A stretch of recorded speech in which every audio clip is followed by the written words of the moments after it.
Hi, I'm Mrs. Klein. I'm going to be your teacher for today. Today we're going to learn about the main idea and supporting details for your English language arts. Think about a time when you have read an article, and how do you know what that article is about before you actually started reading it? Some ideas might be, I've looked at the title, I've looked at some pictures that are in the article, or I've read the captions that are underneath the pictures. I've read what the headings and subheadings might be about, or some bold-faced words.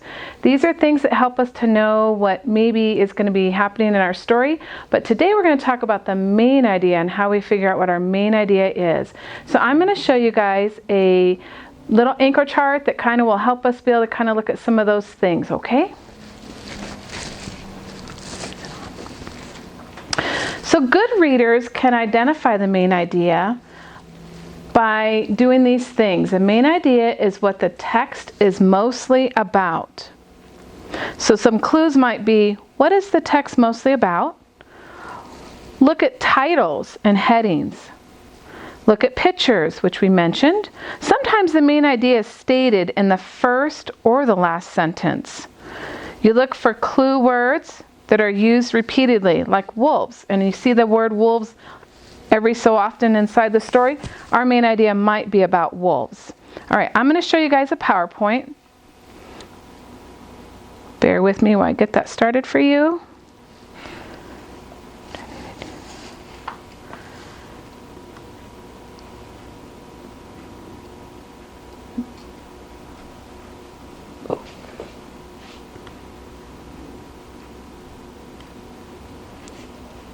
Okay, so our main idea. The objective today is that you will be able to connect key ideas or key details to the main idea of the text. Some essential questions are, what is the main idea? How can you determine the main idea of a text? What are supporting details? How are they related to the main idea? And what is expository text? How are main ideas and supporting details communicated in different types of expository text? Vocabulary, main idea. What is the text mostly about? That's what the main idea is. What is it mostly about? And then our supporting details will be those sentences or the ideas that support the main idea. So let's look at this one. What's the main idea of this passage? Going to the park is a great way to exercise. There are many types of games and activities to do. You can play tag, climb on the jungle gym, and run around the track. It is important to stay healthy, and you can do that by getting exercise daily. So one of those ideas that we had before that is a clue to figure out the main idea, many times it's in the first or the last sentence. Or what is this mostly about? Okay, so it's mostly, hopefully you've come up with the idea that going to the park is a great way to exercise. Let's talk about some of those supporting details. What are the things that show me in this article that going to the park is a great way to get exercise? Hopefully you're looking through your text and you're like, well, there are many games you can do or activities. That's the second sentence. Oh, and some of those things are play tag, climb on the jungle gym, or run around the track. So that would be our supporting details. Here's another article, Great White Sharks. Great white sharks are terrifying creatures. There are more than 100 shark attacks worldwide each year. Their mouths full with 300 sharp and serrated teeth. The great white shark can also smell blood over 3 miles away.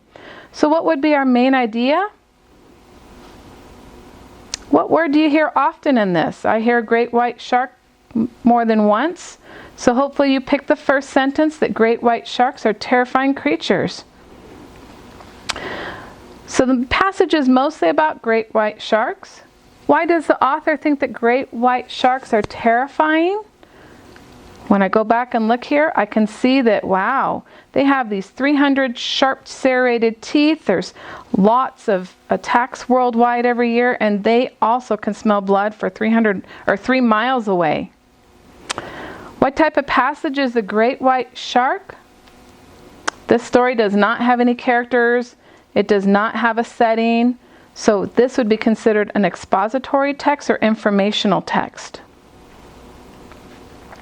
So if you have paper and pencil in front of you, or if you just kind of come up with the idea on your own, what would be the definition of the main idea? If you were trying to tell somebody the main idea is, you could do that in 10 words or less. Go ahead and do that. Okay, this concludes our main idea and supporting details for today. And next time we'll talk about a directly stated or an inferred main idea. So you guys will now go and do an activity, hopefully, and study Island with your teacher. Thank you.